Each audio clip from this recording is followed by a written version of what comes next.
I wasn't supposed to open the door. The note said so, big bold letters, do not open the door. But here's the thing, it wasn't my handwriting, and I live alone. Who the hell left this? The door creaked, just a little, like something was leaning against it from the other side. Hello? No answer, just the sound of breathing, slow, wet, like lungs full of something thick. Help me. Who are you? You shouldn't have opened the door. The voice wasn't coming from the hallway, it was coming from inside the apartment, right behind me. How did you... You let me in. The lights flickered, just once. When they came back on, the note was gone. And the door was wide open. No. Too late. That's when I saw it. The thing standing in the hallway.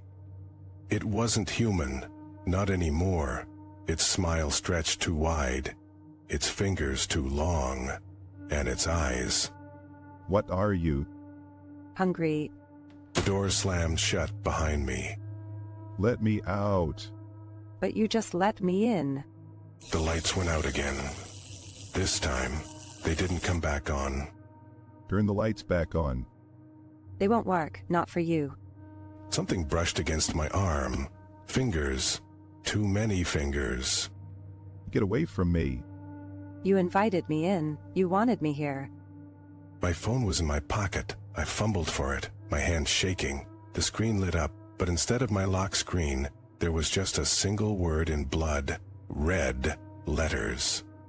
Run. Oh, God. Too late for that. The floor creaked. Not under my feet. Behind me. Closer. What do you want?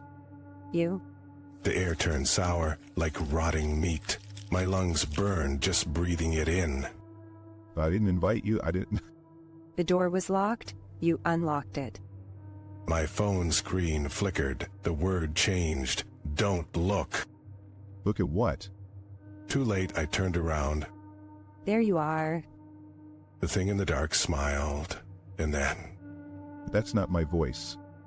But it was coming from my mouth. You'll wake the others. Others?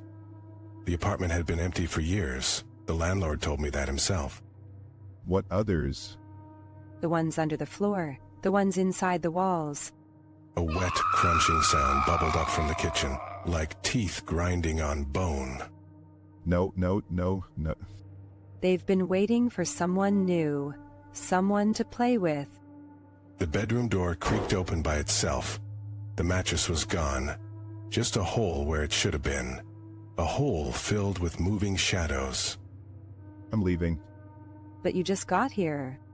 The front door handle turned, locked, always locked. Key. Where's my damn key? You left it in the lock, on their side. The shadows in the bedroom hole began to rise, taking shape. Arms first. Too many arms. Please. Don't beg, it only makes them hungrier. The first hand grabbed my ankle. The fingers weren't fingers at all. Yeah. The last thing I saw before the shadows swallowed me whole? The front door, unlocked, swinging open. Next time read the note. And then silence. I shouldn't have opened the door. But you hear your dead wife's voice whispering through the keyhole at 3 a.m. What would you do? Sarah, is that really you? Let me in, baby. I'm so cold. Her voice was wrong. Too wet. Like something was caught in her throat. You died? I buried you? No, you didn't. You left me down there, in the dark. The doorknob turned on its own. Stop it. Open the door, sweetheart. I just want to hold you again. The wood creaked. Something heavy pressed against it from the other side. There's nothing out there. There can't be. Then why won't you look? The lock clicked open. No. Too late. The door swung wide, and what stood there wasn't my wife. What the hell are you? You know what I am, you've always known. Its smile split too wide. Too many teeth. Get away from me. But you missed me, didn't you? It stepped inside. The door slammed shut behind it. This isn't happening. Oh, it is, and it's gonna hurt. The lights went out. No, no. Then the screaming started. You always were a coward. The voice came from right behind me. Hot breath on my neck. Please just leave me alone. But we're having so much fun. The floorboards groaned. Something dragged itself closer in the dark. You're not her. You can't be. Then why does my skin still smell like her perfume? A cold hand grabbed my wrist. The fingers were too long, too sharp. Let go of me. Never again. The thing pulled me forward. My back hit the floor. What do you want? You know what I want? The weight on my chest grew heavier. The air smelled like rotting flowers. I didn't mean to. Liar, liar.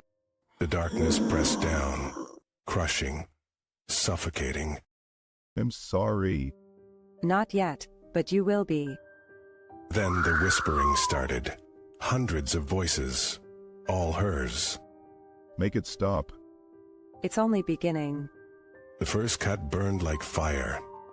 Stop, please. You don't get to beg, not after what you did. The whispers grew louder. The air itself seemed to vibrate with them. I didn't know this would happen. You knew exactly what you were doing when you buried me alive. The words hit like a hammer. My stomach dropped. No, you were dead. I checked. Did you, or were you just too scared to look closer? The weight on my chest shifted. Something wet dripped onto my face. Oh, God. Too late for prayers now. The first tear in my skin sounded like ripping paper. I have. Session. It'll be over soon. But we both knew she was lying. I can hear the scratching again. Of course you can. The worms never stopped. Not for 6 feet of dirt. Not for a pretty coffin. Her voice fractured into echoes, like multiple women speaking through one ruined throat. You're not real. This is just a nightmare. Then wake up. Her fingernail, too long, too black, traced my eyelid. Please, I'll do anything. You already did. You chose this when you poured the first shovel of dirt on my screaming face. The darkness behind my eyes started moving, taking shape. What's happening to me? You're finally seeing clearly. And in that moment, I remembered the truth about that night. The twitching fingers, the muffled shrieks, the way the freshly turned earth had trembled for hours after. Oh God, what have I done? Exactly what you wanted to. The last thing I felt was cold soil filling my mouth. Now you understand. The weight lifted. The whispers faded. For the first time in years, the house was silent. Sarah? But she was gone. And when the morning light finally crept through the curtains, it fell on undisturbed floors. No scratches, no blood. Just an empty bed where I woke gasping, my skin clean and unbroken,